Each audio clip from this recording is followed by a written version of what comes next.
उत्तर प्रदेश में धर्म परिवर्तन का कानून लेकर आते हैं, लव जिहाद का कानून बनाते हैं। बताओ वो यूनिफॉर्म सिविल कोड और ये कानून कैसे एक जगह जमा हो सकते हैं? बताओ उत्तराखंड में जो बीजेपी ने यकसा सिविल कोड यूसीसी बनाया, वो ये कहता है कि मुसलमान अपनी शादी निकाह से नहीं करेगा, गवाह नहीं होंगे और दुल्हन को महर नहीं मिलेगा, उसकी शादी होगी तो स्पेशल मैरिज एक्ट के तहत होगी। बताओ नरेंद्र मोदी, आप यूसीसी की मिसालें देते हैं, 1400 करोड़ टैक्स रिबेट आपने उन तमाम समाज को दिया जो मुसलमान और ईसाई नहीं है, आप क्यों नहीं हमको देते? भारत के प्रधानमंत्री एक और झूठ बोलते हैं, पूरे देश में जाकर झूठ बोल रहे हैं कि मुसलमानों को आरक्षण दिया जाएगा, दलितों का और पिछड़ा समाज से लेकर। नहीं नरेंद्र मोदी, आपने गलती की। हमको दलितों का हिस्सा नहीं चाहिए, हमको पिछड़ा समाज का हिस्सा नहीं चाहिए। हम यही कह रहे हैं कि इंसाफ करो। भारत के संविधान में दफा 15 और 16 कहकर आप हमसे इंसाफ करो। मैं आपको बता रहा हूं, आज नरेंद्र मोदी बाबा साहेब अम्बेडकर की बात करते हैं, मगर वही बाबा साहेब अम्बेडकर के संविधान को खत्म करना चाहते हैं। कैसे खत्म करना चाहते हैं?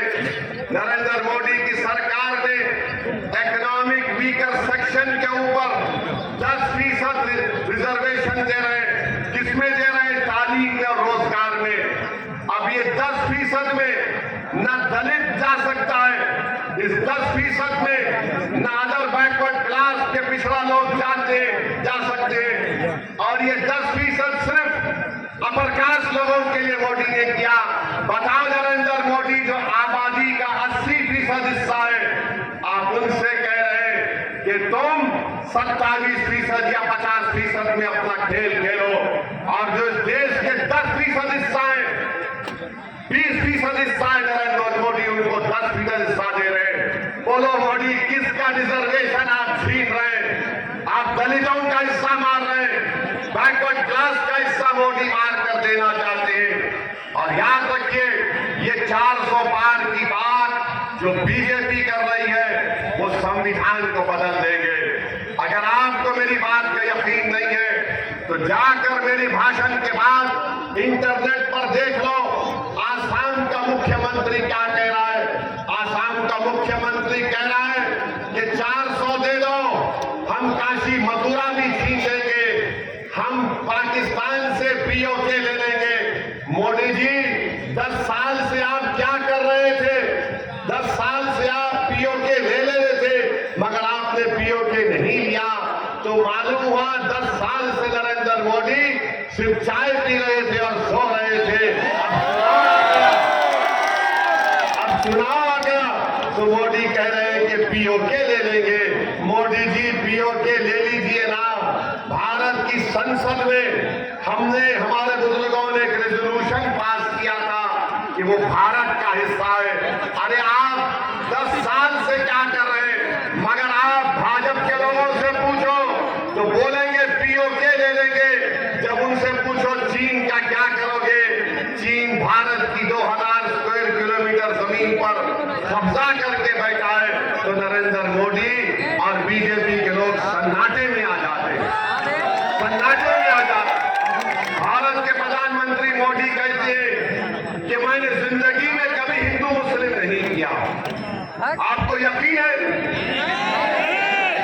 मोदी जी कह रहे हैं कि मैंने कभी नहीं किया। मोदी जी, ये कब्रिस्तान शमशान का मैंने कहा था, 80-20 मैंने कहा था, कपड़े देखकर पहचानो किसने कहा था? मेरे भाई, आज भारत के प्रधानमंत्री कहते हैं कि अब मुस्लिम महिलाएं ज्यादा बच्चे पैदा करती है, झूठ है, घुसपैठी कहते हैं। और फिर देश के प्रधानमंत्री है, 133 करोड़ जनता के प्रधानमंत्री है, मगर मोदी कहते हैं कि 15% लोगों को ज्यादा दे दिया जाएगा। अरे मोदी जी, आपको इतनी नफरत क्यों है? इतनी नफरत क्यों है आपको? ये देश भारत जो हमारा देश है, मेरे मरने के बाद भी, आप तमाम के दुनिया के चले जाने के बाद भी, मोदी जी के जाने के बाद भी देश भारत रहेगा। मोदी जी, भारत को कमजोर करने का काम मत करो, झूठ बोलना कम करो, सच्चाई को बयान करो। अगर सच्चाई को नहीं बोल सकते मोदी जी, तो कम से कम झूठ को तो आम मत करो, नफरत को आम मत करो। आप कब तक पिछड़ा, दलित और मुसलमान को आप इस तरह से नफरत फैलाते रहेंगे उनके बारे में? जब कभी भी आप देख रहे भारत के प्रधानमंत्री का भाषण होता है, अमित शाह कहते हैं कि ईद मनाएंगे मगर दूसरी जगह नहीं जाएंगे। अरे आखिर क्यों? आप 10 साल में आपने कितने नौकरी दिए बताओ? बताओ तुमने कितने गरीबों के घर में चूल्हा जलाया? बताओ तुमने महंगाई कितनी कम की? 400 पार बोलते हैं, आज पेट्रोल 100 पार हो चुका है।